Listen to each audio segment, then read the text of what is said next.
السلام علیکم۔ Alsaif moral stories channel میں خوش آمدید۔ میری آج کی کہانی کا عنوان ہے چالاک بکری اور شیر۔ ایک دن ایک شیر جنگل میں شکار ڈھونڈ رہا تھا تو اسے ایک بکری نظر آئی جو بڑی فربا اور بڑی طاقتور تھی۔ شیر نے کہا، آج بڑا اچھا شکار ملا ہے، آج خوب دعوت ہوگی۔ لیکن بکری بہت چالاک تھی۔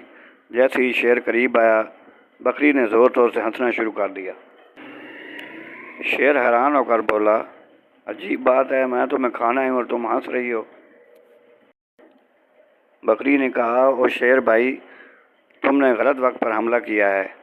ابھی تم سے پہلے ایک بڑا شیر آیا ہے، اس نے کہا کہ میں تھوڑی دیر بعد آ کر تمہیں کھاؤں گا۔ اگر تم نے مجھے کھا لیا تو وہ شیر تم سے لڑ پڑے گا اور تم کو مار دے گا۔ شیر نے جب یہ سنا تو وہاں سے چلا گیا، ڈر کر بھاگ گیا اور کہنے لگا، اچھا میں بعد میں آتا ہوں۔ میری آج کی کہانی کا سبق ہے، عقل اور ہوشیاری سے بڑی طاقت کو بھی شکست دی جا سکتی ہے۔ میری کہانی اگر اچھی لگے لائک کریں، سبسکرائب کریں۔ انشاءاللہ مزید اس طرح کی اچھی کہانیاں آپ کو ملتی رہیں گی۔